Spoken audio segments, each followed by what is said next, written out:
Okay. Welcome everyone. So I want to tell you a little bit about my how I got with Mario, and so I hope that Joe Reno won't listen to this, but we had a German car. I do too, by the way. And so anyway, that we were having our service work done at Jimmy Crescenzo. You probably all know him. And we took it there. Something had happened. He said, what you really ought to do, you ought to go to Mario because he's really a specialist in foreign cars and so forth. And so we did, and so that began our rapport and so forth, which has been great. And then, unfortunately, again, Joe, that my daughter, this is in Virginia, she came to visit, and she also had a German car. And the transmission, I think, you got to be a genius to figure out that. He figured it out and got her back to Virginia with a car. So anyway, that it's been a pleasure because the visits have not been just all business. It's like going to see Joe Reno, that besides being a gifted mechanic and honest and fair, that he's also been a very compassionate person, a wise person. Every conversation is always a pleasure, and it's always a learning experience too. He's a little bit nervous about his public speaking experience tonight, but I said, well, just, relax. I think that's just, the two of us, and as you would talk about in his shop. So anyway, and he can be very entertaining too as well. So anyway, so it's with my pleasure to introduce our speaker this evening, Mario Avgousti. Close.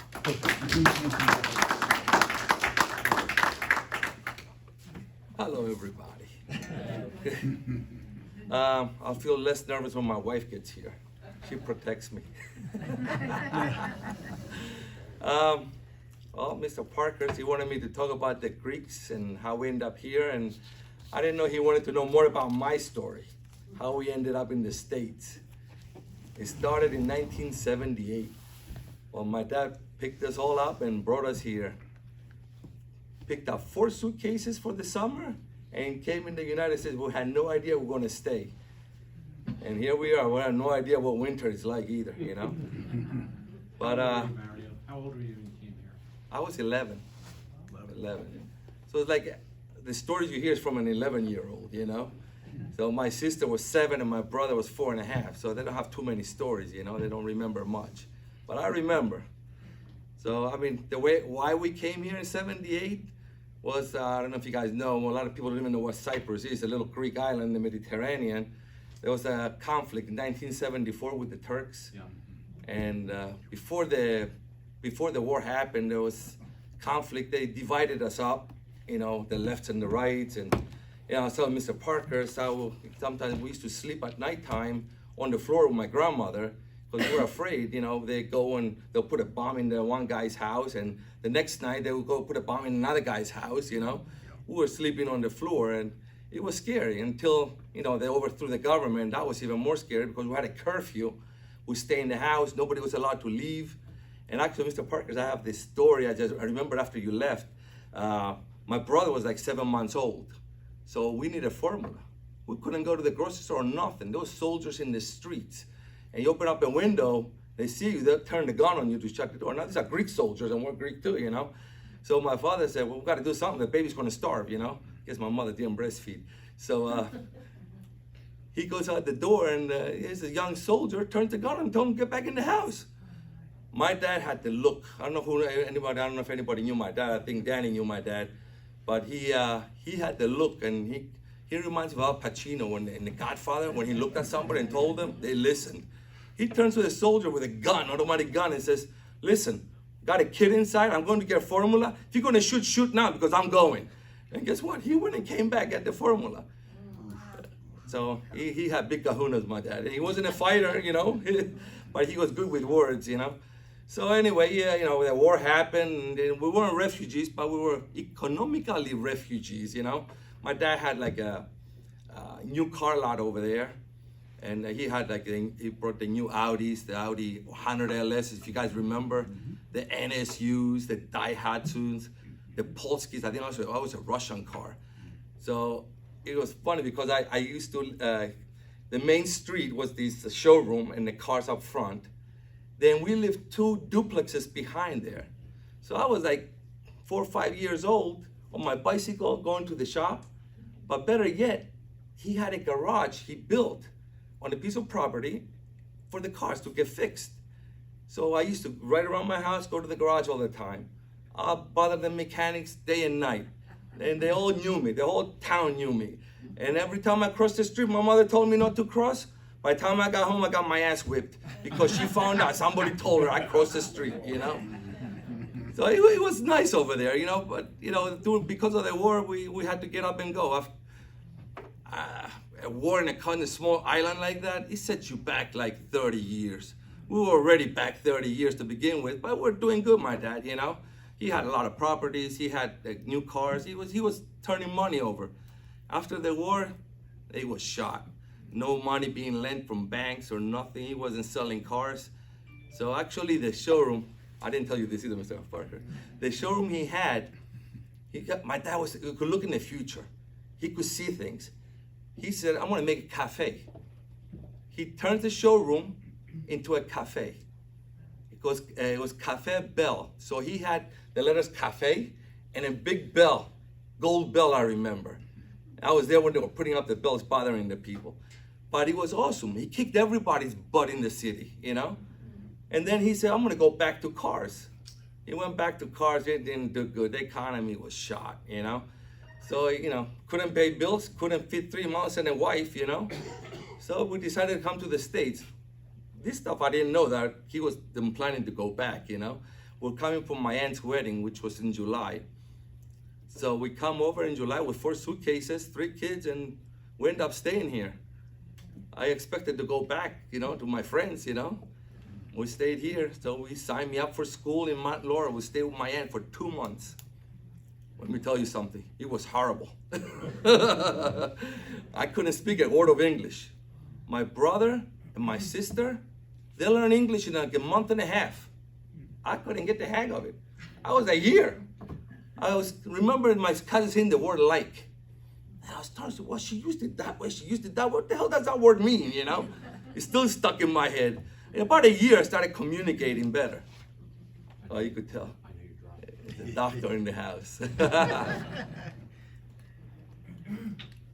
Thank you. So, anyway, we went to school, and then we moved to Cedarbrook after 2 months.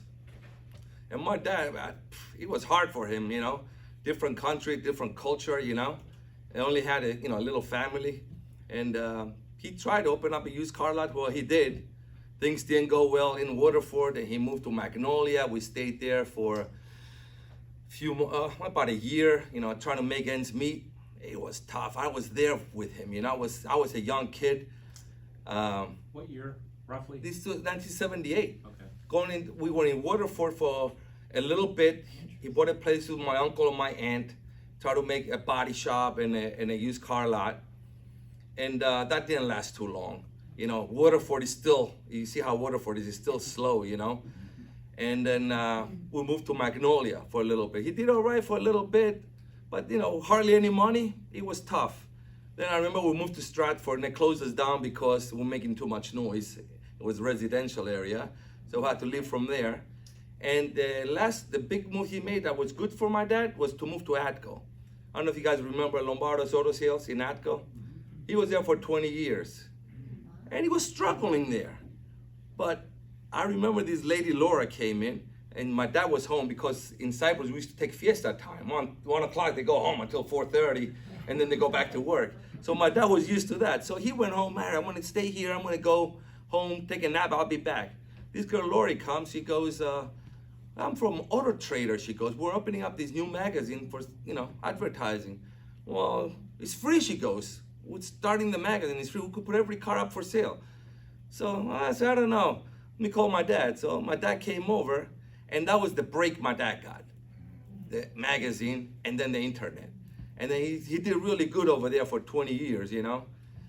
And then, you know, he had problems with the landlord. The rent was astronomical over there, you know. So he always liked Hammonton. So he found the place on the Pike, the old Ford dealership that was available. And he said, we're going to move to Hammonton, he says. And there's a garage in the back. And at that time, I had a shop in Marlton. I left my father from the used car lot. I was like 30 years old. And I had a shop in Marlton, which was taken over by the Circle. So he said, let's go to Hammonton. Now, Hammonton was another story for my dad. He always loved to bring us down here. You know, the bakery on Thursday, which is not there now. The blueberry festivals. You know, he liked it, the delis. You know, he liked the culture here. It's kind of like the city I was born in, you know? Like the grocery store down the street. Like my mom used to send me to the grocery store 3-4 times. Mom, I'm tired. Go back, she goes. You know, I got my bidding. Over here, you know, she can't do that. But it did us good, though. So here, when we come to Hammonton, and he see all these stores, and I could see him. He loved it. And he always brought us here. So when we had the chance to come down here, it was great. So we came over here, you know, for like 5 years, and he got sick, you know, he got cancer. And, you know, he couldn't work no more. But like I told Mr. Parker, my father, he was a workaholic. Partier and a workaholic. He'd get up in the morning, get dressed, always have breakfast. He loved his eggs. And I'd watch him. His eyes would turn glassy. He'd be in pain. And he'd have to go take his pills. He couldn't go to work. You know, and then we had to close the dealership down. So of course I had to move from there. But I liked it here. I wanted to stay here. I started having a rapport with all Hammonton people. And some of the people that really got me going here was like Johnny Scola, Jonko, and Joe Boy, you know. I always say like Johnny Scola is like a father to me, and Joe Boy is like a brother to me. They really sent me a lot of customers, and I went on the Pike for like 5 or 6 years, you know. And I really got a lot of clientele in Hammonton, so I feel at home here, you know. So I stayed, and then I went over on Neck Harbor Road, and now I moved to Weymouth Road, which I had to buy that place so nobody kicks me out anymore. But after all these years, this is like my hometown, you know. And I told Mr. Parker, after 20 years being around here, I feel like a Hammontonian. I hope you guys give me my green card for Hammontonian. So this is my story, you know. Short, sweet. When did you get married? Was she? I wish she would come here so she could hear the story. I got married like, I think 8 years ago. And yeah, I was old. And it's funny, I'll tell you that story. It goes back to my dad. My dad always was looking for an excuse to barbecue. He liked his shish kebab. And I don't care what kind of holiday it was. My father would go out back. He'll have the shish kebab cut up, light up the charcoal, and he'll call one person. He might call me first or my uncle. We'll go home and he'll say, call Fody, call Johnny, call this guy. And everybody came that he called because they love my dad. He was like the life of the party. He'll sit out there. I remember one Saturday, he called me. I said, I want to stay late and work at the building down there we had in Hammonton. Nobody was going to bother me. I locked the doors. My father, the phone rings, my father.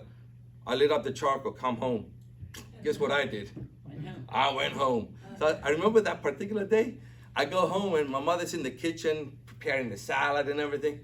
And she's looking at the window. He's outside. He has his little towel over his shoulder, right? A little barbecue. I don't know how he cooked for so many people, the little barbecue.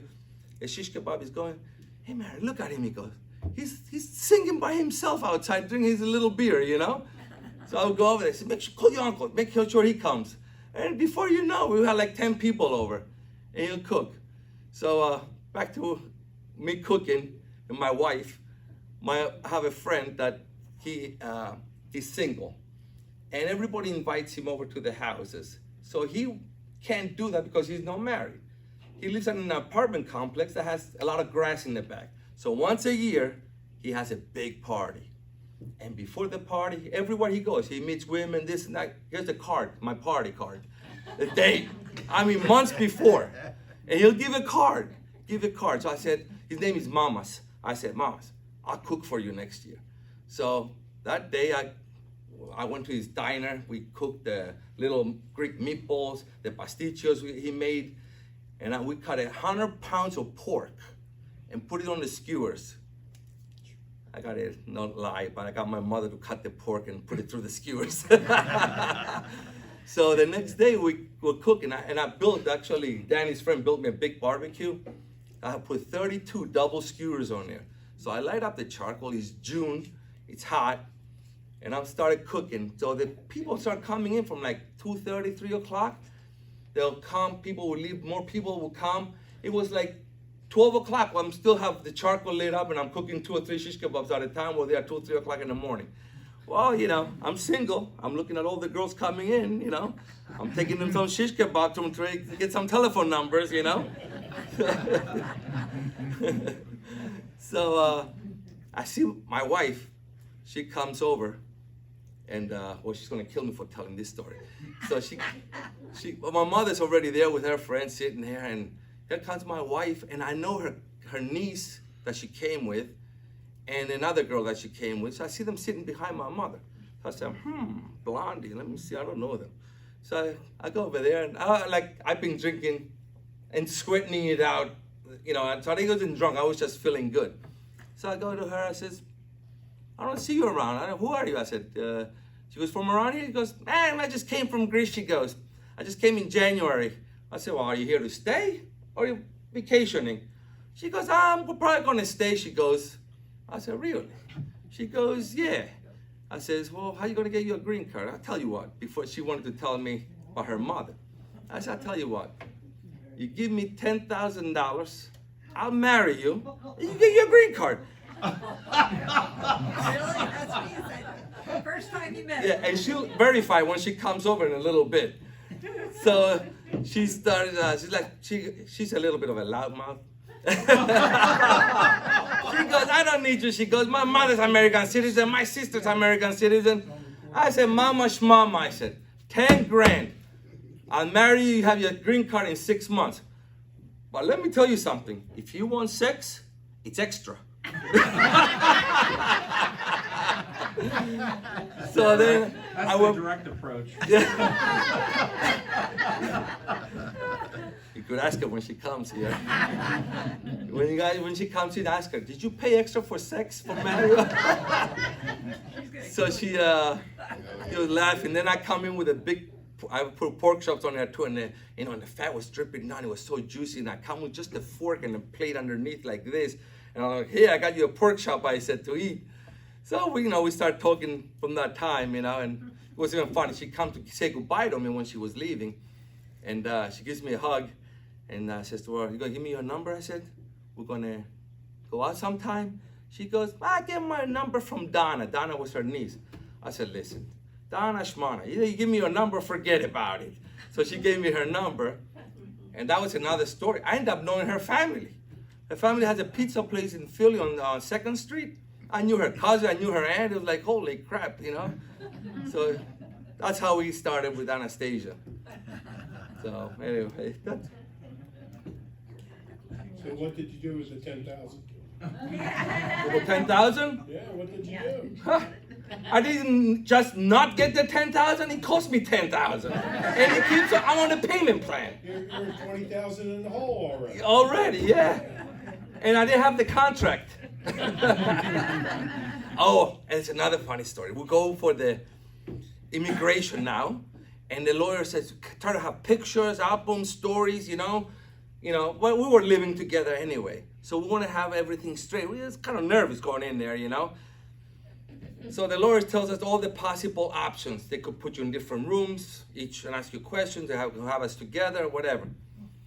So we have this guy's big like that and look like a redneck, you know. He's sitting there in the office. I'm sitting in front of his desk real close, and Anastasia's sitting here next to me, and the lawyer's sitting there.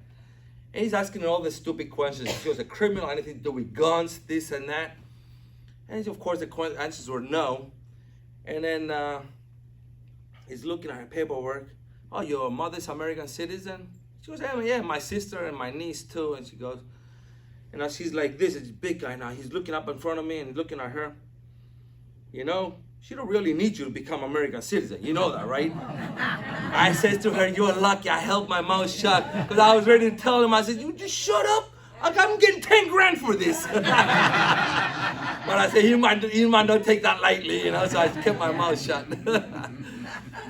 So that's my story. So and she, thank God she likes Hammonton too. So actually Hammonton's a little more busier than her village. Because where she's at from northern Greece, in the city is busy of course, but outside the city where her little house is, it's really laid back. So here she's getting to know like a lot of Italian ladies that do their hair. Actually the one lady taught her how to do their tiramisu. Oh my God. Oh, you guys had it on Easter. Yeah. Well, the first time she made it for her, she came to the shop. She gives me some, right? And I'm like, I waffled it. And I went home, it was half the pot. So I said, so half of it, and now it was only a quarter of it. I said, where's the quarter? She says, I ate it. I said, really? You're on a diet too? So I said, I'm gonna have a little bit of it. Let me tell you something, I ate the other quarter. It went down so easy, it was so good, and she learned how to make it now. But she had another half a bottle of, what did she add, the rum in there. So it's real good. You'll get a buzz from hers. So that's our story. That's how we came to the States. Any questions? I got a question. Oh. Since you're a car mechanic, what car is your favorite car? Audi. Listen, I love Audis. I just hate to fix them. I had an Audi and I bought it cheap and I fixed it up a little bit. I drove it and it had like oil leaks and stuff like that. So I decided to sell it. So a friend of mine had one, he smashed it. I said, listen, I have that on for sale. You can have it for $3,000. I said, I got about 5 in it. I said, but one condition, if you buy the car, I don't want it back. I don't want to fix it. I said, it's got oil leaks and check it out, whatever you want. Wouldn't you know, he brought it back to me twice. I ended up taking the engine out and resealing the engine. I'm like, oh my God, I don't want to fix this. And I'll pay you. I said, oh man. But anyway, my favorite car is the Hondas and the Toyotas. They're repairable, you know? But I will fix the other cars too. It's just a matter how deep your pockets are. That's Danny. He's working on a Mercedes right now. He's getting depressed thinking about it. So, anyway. The dummy went and put DEF fluid in his diesel tank. Oh, jeez. Oh, boy. So I had to drop the tank, and to get the tank down, you gotta take the drive shaft, the exhaust system. Yep. Half the car, the rear, half the car has to come down to take the tank down. Yeah, it's a lot of fun. Actually, Mario, are you a citizen now? yeah. And actually, if you see my picture on my citizenship paper, you won't know it's me. I had hair back then. Back then. And Anastasia's cousin, he went to get his green card, and the guy shows him my picture from the citizens. You know this guy? George looks and says, nah. He says, look again. I know him, man. Nah, I don't know him. He says, you don't know Mario? No. He looks again, that's Mario? Down broke. Full head of hair and a mustache. Do you still speak Greek? Yes. Oh yeah. Yes, Well, I wanted to make sure. Sometimes when they come, they forget. yes. Actually, that's a good question because my sister was 7 and my brother was 4.5. All we spoke was Greek when we came here. And I was a little bit like, that's my wife on the phone. And I was a little bit like, when I came here, I was I'll 11. see you in a couple of minutes. I never stayed home. I had to get my ass beat to do my homework. I always wanted to be outside on my bicycle, kick the ball in the street, you know? And, uh-oh. His wife. Where's she at? I think she's outside, but she's lost.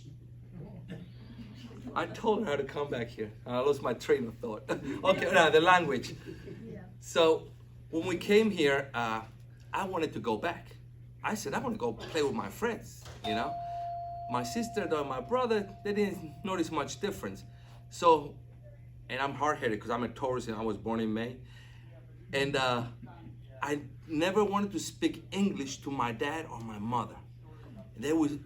I remember my father sitting down and said, guys, we should speak English so you guys could learn, because we had to go to school. So my face was down like that. He speak to me in English, I answer in Greek. Till he died, there she is, complaint department.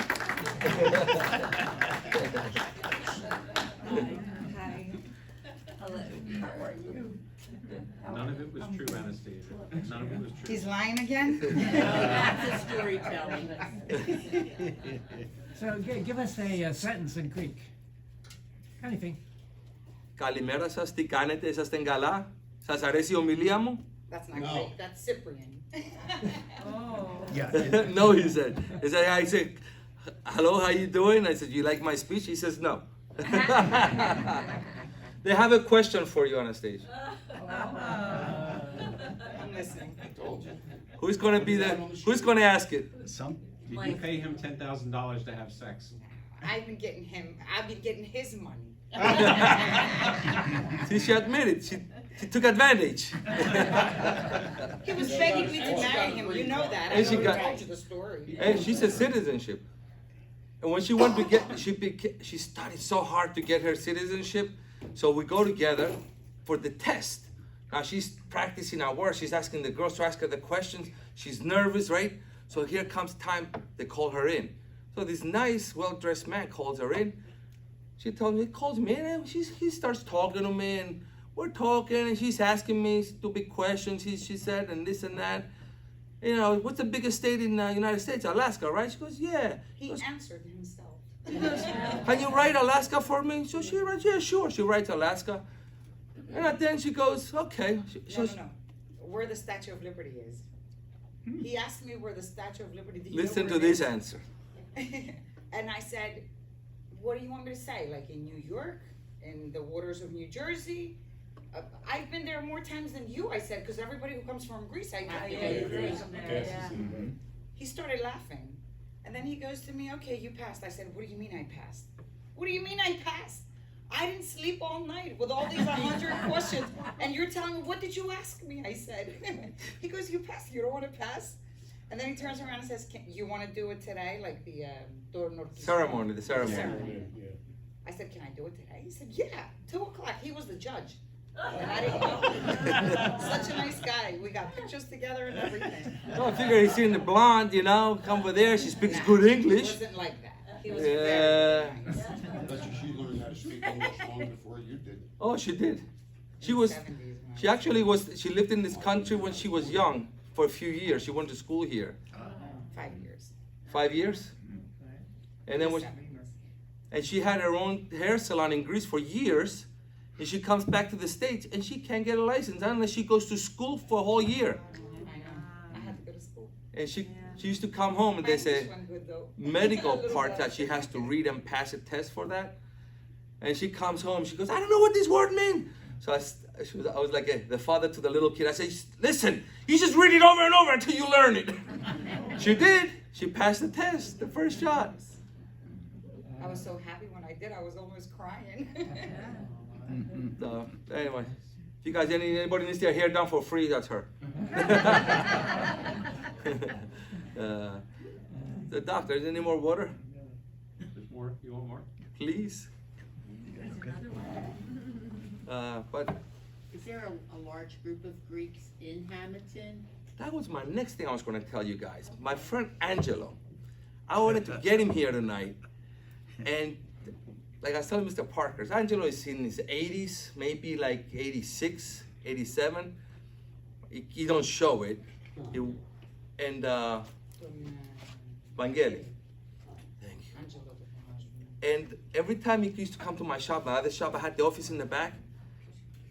He'll come and he'll get me talking. He'll sit down. He won't let me go to work. And I hear the stories of the Greeks that came here in masses, the tailors. And he used to tell me, and probably Dan would probably know better, like how like the one guy lived with the other guy and tried to get a job, and like Gus, the silver coin diner that recently passed. Yeah, all the tailors, all these Greeks worked for him at the factory, you know, and then they went off on their own, and it was like, it's pretty hard. Like I think they probably had it harder than my father, you know. At least my father had his sister, and actually had sisters, brothers over here. They didn't have anybody.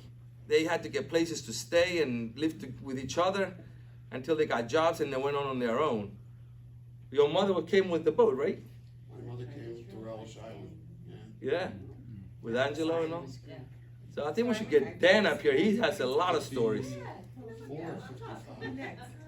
Your turn, get up. Audience You won't stop. participation. I have another, Stop. I have another Let him question talk. for you. Listen, I Question, like listening. we to got a them. question from the lady. I have a question. Yeah. Your father came here with his 4 suitcases. What happened to his property in Greece? Did he sell it? Does he still own it? No, there was a war. I wish. My father was, like I said, he had a new car lot, Right. built a garage. He had a lot of properties over there. But in order for him to work, he had to borrow money.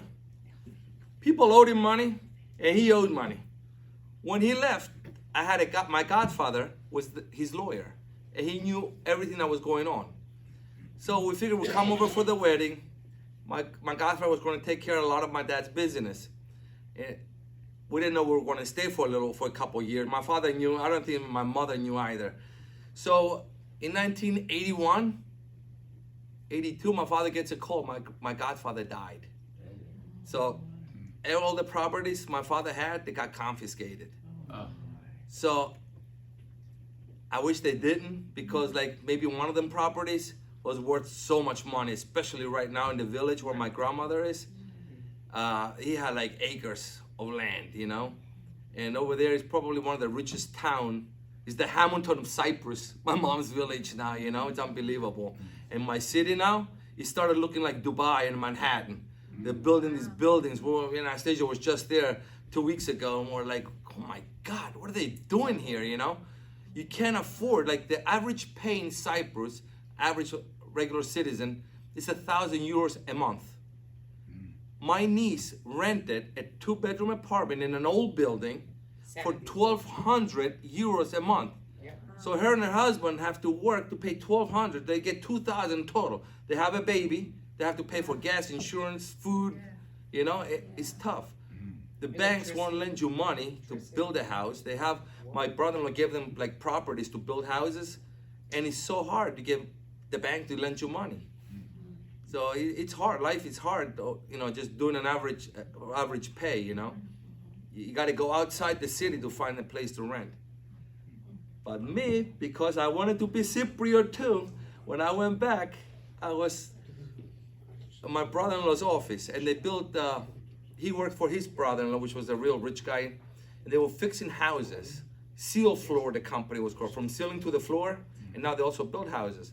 So I went there to see him, and this guy comes in, and he goes, hey Mike, why don't you sell Mario your house and make him a Cypriot? Joke on a joke. He goes, I sell it to him for 300,000 pounds. I'm like, 300,000, forget it, you know. But he goes, I'll sell it to him for 80,000. He goes, I'll even finish the house.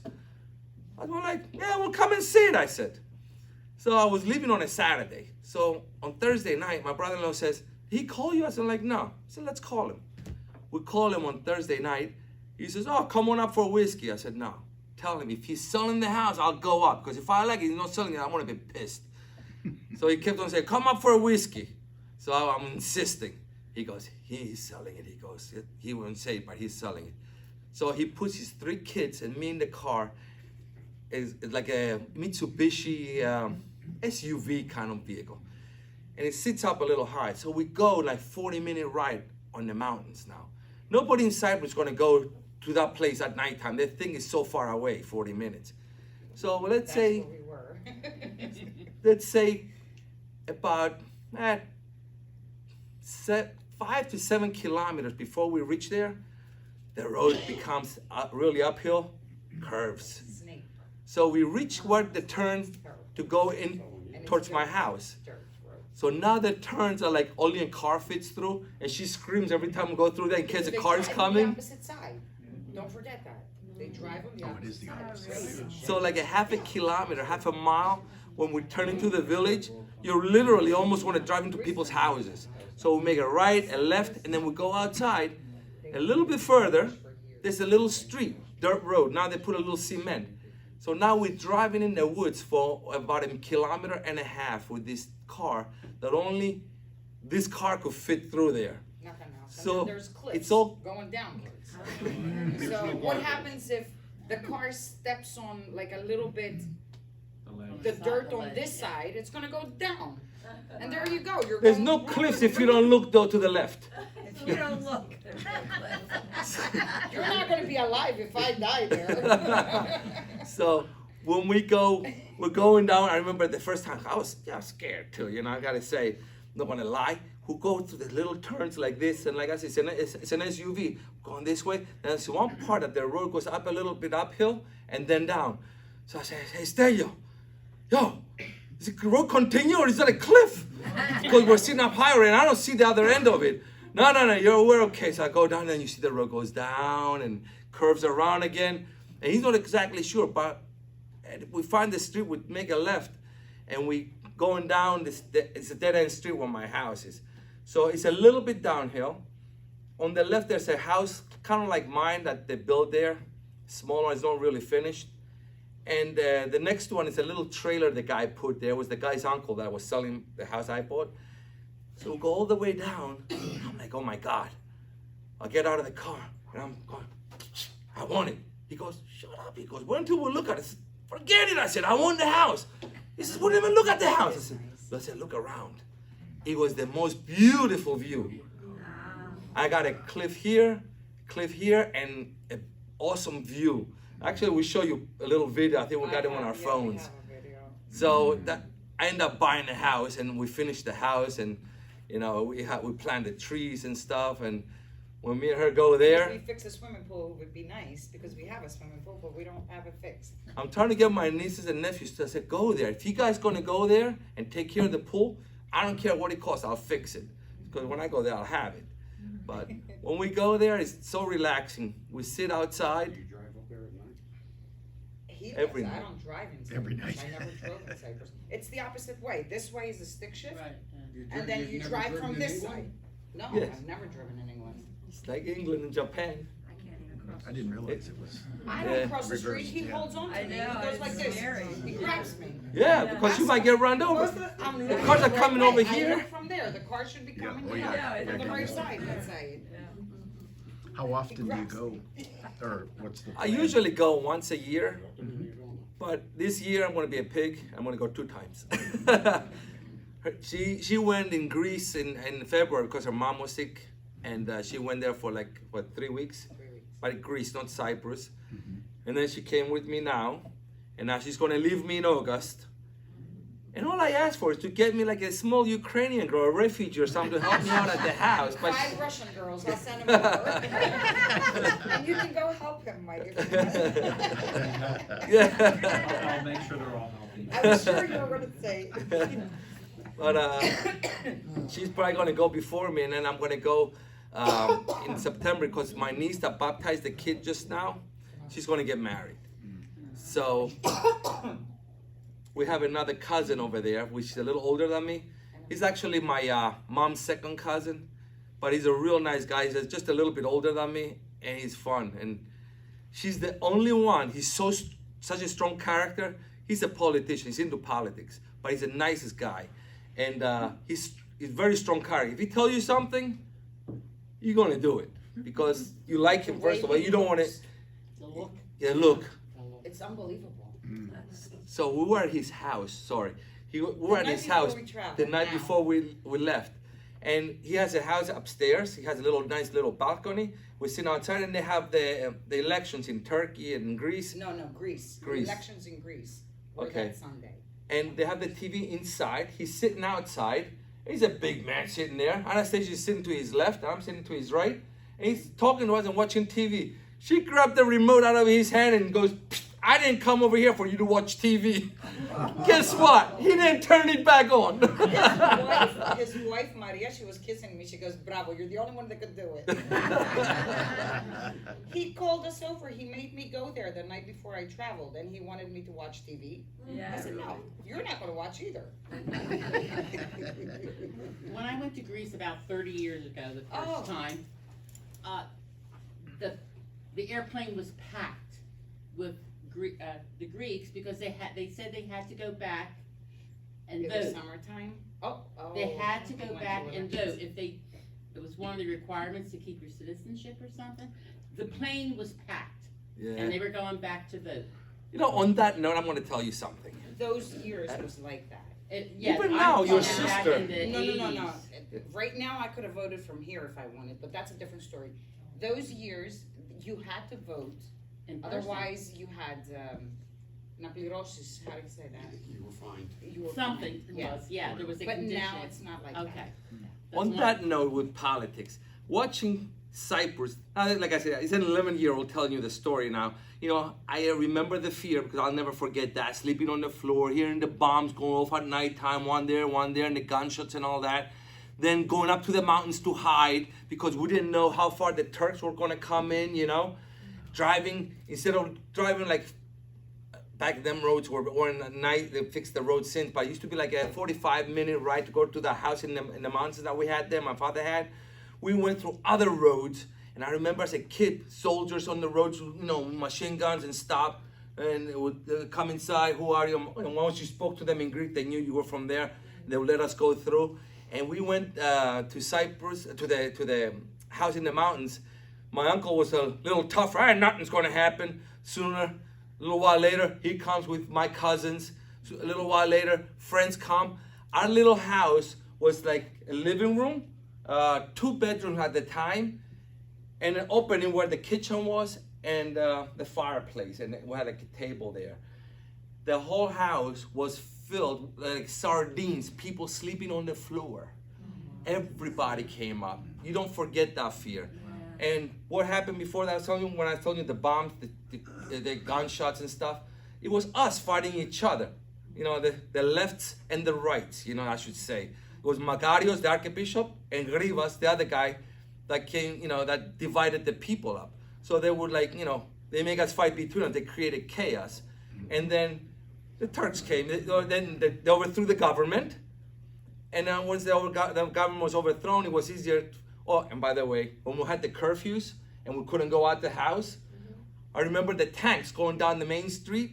I could hear them go by, and the soldiers were happy. They don't need us. We're going on the other side of the island. Well, everything was paid off. All the politicians paid off. They moved all the defenses so the Turks could move in.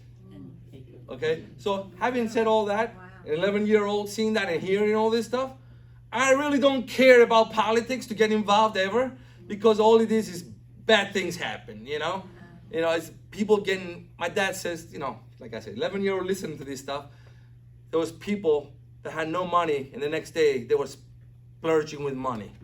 You know, things happen when you have money. People get paid off, and, you know, army moving on the other side, you know what I mean?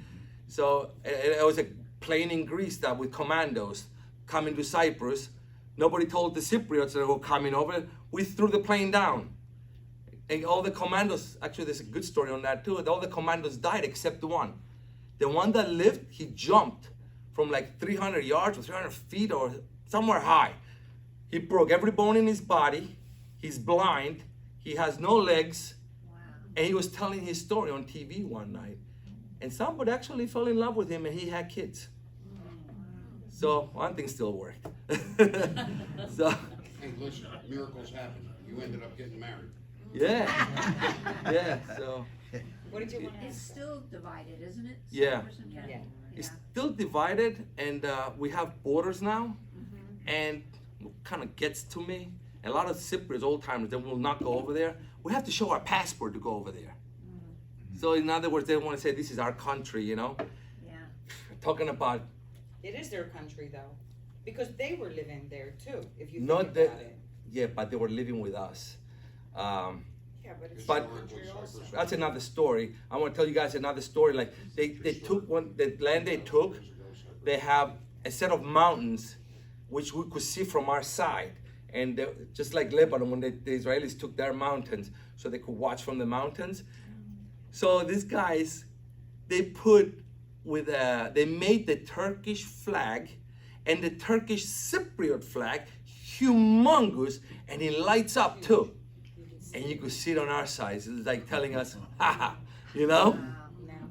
So when I go there and I see that, it's like, you know, it's tough to see that, you know. But we did go. I did go over there. I had a friend that took us over there with Anastasia, and it's sad. They have the ghost city, they call it, and that's a lot of tourists there. Used to be there. It was like the touristic point of Cyprus. White sand, the water's like oil there. Gold sand. Gold. First time I saw that. Yeah. The color of the sand is goldish, like, and it sparkles in the sun. It is amazing. And it's so I couldn't believe that. It was smooth. so beautiful. Going there, we went there and we walked on the beach, and you wanted to say, "Wow, this is nice," but you also wanted to cry at the same time, Yeah, because they call it a ghost city because they weren't supposed to take that city. So imagine how much politics were behind before the war. You know, they divided the island before the war, but they weren't supposed to take the city. But the people were scared and they abandoned the city. They moved over. So what they did, they have like a 6 or 8 foot fence, a crappy fence around the hotels and around the part that supposedly is the ghost city. And looking at it, you could see the hotels back in the early 70s that we built. They were like so far forward, you know, they were beautiful. And now you look at the end of the hotel, it's bombed and it's half down and there's no windows in it, you know. And up to the beach, they got the fence like you can't walk over here, you know. And you sit there and like, you know, it's hard to see that, you know. It makes you think like, And it's hard not to make you, you know, a little racist, you know. When you said Gus and the group came over and they were tailors, was it because of Kessler's clothing factory that they Yes. were asking? Yes, they were all part of it. My mother was, By Kessler, like, I mean, they My were mother- encouraging them we to, came here in '68, and my mother was the first Greek. I don't know. There was Greeks here before the Christos family was here, Tommy Tommy, and and Julie. Marie, Nato. Yeah. Well, in '68, she came, and a year later, they started bringing Greeks. When Gus first came, he stayed at our house for about 3 months until he got situated. And then he moved out, he came with a suitcase and the shirt on his back. Yeah, that's what, And that's God's honest truth. And then he brought his brother over, and George, George came over the same way, a suitcase and the shirt on his back. And That's the way everybody came. They Yeah. worked, He came they in worked like animals. 1973. And then when you Like came that. over and your One father, luggage, you didn't 4 get any little help from the kids. government. No, Help! no. We don't know about that. All we know is They learned- work. Work. They knew how to work. Yeah, oh, I know that, but they didn't get any. Nah, no. The only help we got was from the family. You know, they let us stay in their house for 2 months. Let me tell you, my aunt had a decent house in Mount Laurel, and I remember I was the lucky one. I was sleeping with my cousin downstairs in the basement. He put 2 beds. My sister, my mom and dad slept in my cousin's bed, and then my aunt and my uncle slept in their bed. So there was 1 room left, and my sister, my brother, and my other cousins were sleeping in that bedroom. So 1 bedroom slept all the little cousins, and then That's how my it aunt. was. Huh? Everybody Yeah. who was coming, that's how it was. Everybody was Yeah. sleeping They in helped one each house. other. They Yeah. helped each other, yeah. And, you know, all these different characters. We came from Cyprus. We were, you know, different. We weren't stuck in the house. We were outside playing, you know. My mother had to whip me to get inside. I was scared of my mother. My father didn't have to beat me. My mom Isn't did. it? Like from every country. You see the Italians that came in, Oh, like, yeah, they always have everybody. someone. And they're all working though. They were Hard not work, honorable lazy, people. hard workers. Hard workers. Exactly. Yeah. So we always heard about the Greek diners. I mean, so what is the story The there? story- The diners, the Italians have the restaurants. Yeah. That's just the way it works. Go look at any diner, they're Greeks. But there's a The story restaurants behind are all that too. Italians. Ponzio's Diner is even Greek owned and operated. Now, But Even though the name is Ponzio. But you know how the diners, the Greeks ended up with the diners. The Jewish people owned the diners. They used to get the train carts and have a kitchen inside, and they say that's how the diners started. That's why when they fix the diners up, you see that they make them all chrome, try to make them look like the train and the booths and all that. So they said all the Greeks that used to come from Greece or jump the boat from the ships, they used to wash dishes. That's what they say about breaking the dishes too. But but a lot of the Greeks were dishwashers, and eventually they became owners because the Jewish people, their kids became lawyers, doctors, they got a better life. Then the Greeks were taking over with the diners, and if you look now, Turkish people started taking over with the diners. There's still a lot of them are Greek, but I see a lot of Turkish-owned diners now because they were the dishwashers moving on up, you know? Yep. I got a They're question. getting over, yes. That's how it works. Because Besides the people that have, Anastasia's like, kitchen, where do you get the even best Gus, Greek food they in had South the, Jersey? My mom's kitchen. No, no, no. Restaurant-wise, what's your favorite Greek restaurant? Who's gonna take care of it, like his kids? I usually like to go to New York. Thinking of the kids. When she came back from Greece a couple of years ago, when I used to stay here on Central, and she came on Saturday, and Angelo that was supposed to come here tonight, he was back in Greece, he was on the plane with her coming back. So I said to her, I know she's tired from the trip. I said on Sunday, I said, I want to go to the shop and finish up some jobs. So this guy comes and sees me, so I go outside, Angelo pulls up. Like I said, Angelo likes to talk and tells me his stories. So he pulls up and he starts telling me, oh, Mario, the fish, the octopus, oh, the beach. And we went over there and the salad, the cucumbers smell like cucumbers, the tomatoes, the onions, and the oregano smells so good. And kept on telling me about all this stuff he ate over there. So an hour later, I said, you know what? Screw this. He leaves. I lock the garage. I go home. I said, you hungry? She goes, yeah. What do you want to eat? She goes, I said, I want to eat fish. Fish? Where are we going to get fish around here? I said, do you want to eat fish or not? She goes, yeah, but what do you want to do? Go to New York? I said, yeah. I came back the day before. He came and picked me up from Newark, and the day after, he takes me to eat in New York. Well, Angelo made me so hungry for the fish. I jumped in the car. 15 minutes later, I drive all the way to Astoria, New York, and I go to this restaurant that I know there on Ditmar Street, and I finally find a parking spot, and I go there. It's a 45-minute wait to sit. She goes, you want to go somewhere else? I said, you think I drove 2 hours to go somewhere else? I said, I'm waiting. we ate. Was it then, or did we go to Bahari? No, but we didn't know about that place. Now we got another place that's really good. Now we go to the best. Let's get a bus and all go up there. Oh. Oh my God, the food is amazing. Greatest octopus on earth. Octopus and the So Mario, calamari. I got another question. Calamari, but on It's more of a religious question, Uh-huh. Right. having to do with the Muslims and the mosques, and the Orthodox Greeks and their churches. How did that split apart with the division of Cyprus? I just love it. Okay, that's a sore subject because they have, what do you call the mosque, right? Yeah. Yeah, Minare. Yeah. In Cyprus, there was a lot of them because Turkish people were living there, and we preserve them. We didn't tear them down. But the sad part is our churches on the occupied side of Cyprus, they had the mosque at the end of our churches. So it's like they don't have the same respect we got for them, you know. So the church is still there, but you see like two mosques They on made it there. into Yeah, one of their mosque. churches, Yeah. Well, That's what it is, it's yeah. really- Converted it over. it's- Yeah. Wow. It's a museum now. It's not Yeah. really used even by. Yeah. They're and in there and praying for they themselves. took out all the like, relics they and made the it a paintings and Turkish everything else. Yeah, Hagia Sophia. I haven't been to one, but It's a museum. at the tip of Cyprus, you guys know how Cyprus is shaped? Too much strip because It's like at the end it has like a tip at the end, and Apostolos Andreas is called the section. What is it? St. Andrew. Saint Andrews is the Apostle apostles, Jesus Apostle. apostles. Yeah. Actually, Cyprus was the first place that Jesus students went to. Yeah, Paul. Paul and Peter. Yeah. And they killed them there too. But the apostle Lazarus- Andrew. Lazarus was there. Yeah, Lazarus was there. But there's a lot of stuff in Cyprus to see. But the tip of Cyprus is a monastery.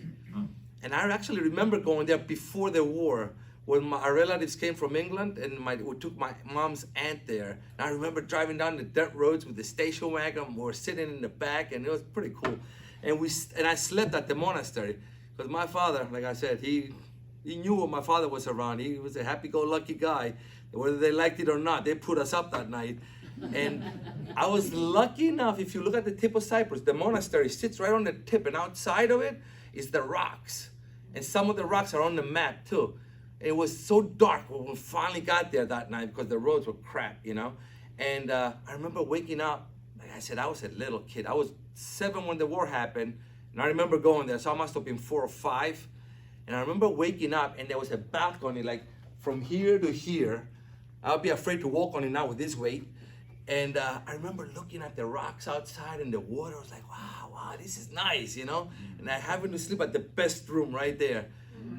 And I haven't been back until like 2 years ago when our friend took us for the first time. And that's a nice place because that's probably the only place in Cyprus that has a lot of donkeys. We went before too, remember, before the church? Not there, though. Now, we went. We didn't go to 2 Apostolos times we Andreas. went. 2 times we went. Πήγαμε την πρώτη φορά που ήταν το... Στην Κερίνια σε πήγε. Talking Greek now? I told you my wife is feisty and loud. She asked for this. But we went, a friend took us to the occupied side. And it's called Geringa. Geringa is a beautiful place. And it has a little port where the boats are parked right here. And the tables are right here where you want to eat. So the cement, you can sit on the cement.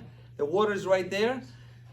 The road is right next to the table, but not too many cars go by because, you know, people eat right at the water. And the store is right there. It's like row homes. And the row home, but, you know, it's like restaurants. And outside, they got the refrigerators and the fish on ice. It's like the Greek islands, exactly like that. Like, you know, the water is right here, and then you see the restaurants with all the fish and everything on there. So, Unbelievable. I said, Anastasia where we're gonna eat? loves On the fish. countryside. He says favorite thing is fish. So we're walking now, the 3 of us. Ooh, and we're hungry because it's the end of the day. And she goes, ooh, look at that fish. Well, you know, I gotta say, Fish was incredible. I don't want to spend Everyone- money in occupied Cyprus because I look at it like, if we spend our money there, they pay taxes, which goes to Turkey, and the Turkey buys weapons to kill us. So that's how I look at it. So right or wrong, that's how it is. I was there during the war, and I got all them feelings from back then. So me and Mike were walking around. I said, Mario, you see any fish? Like, no, man, they're all empty there. She goes, no, look, they're full. No, it's fish there. They killed me that day. We was like, no fish. And I think she didn't get it until the end that we weren't going to eat there. You're like, what, we're not gonna eat? So we at the end, we went and ate pizza, and she was mad. No, we ate chicken, remember? Chicken? Whatever. Yeah. Yeah. Yeah. Don't wanna remember that. We But- left all that fish. Yeah, but there's a lot of stories with Cyprus and the people there, and like when I leave here, I'm probably gonna remember 20 more stories, you know. Very good. But we respect each other's religion, at least, you know.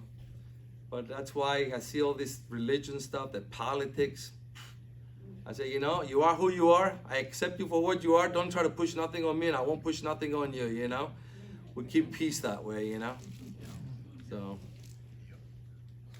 Okay, anything else for, can you believe that I was concerned about his public speaking ability? Yeah. He was awful nervous. Yeah. Nice. I got a question for you guys though. When do I get my green card for Hammontonian? How many years have you been here? Well, Not I'm enough. 13, about 18. 2020? You didn't hear one. Mr. Parker. Here since 1968. Bill? Bill, he's got the right first name, and he's got a last name that ends with a vowel. He should Yeah. be in. Oh, that brings it, puts it right in there, right? You're on record, Mr. Parker. You're on record. I think they're recording us. Oh, okay, yeah.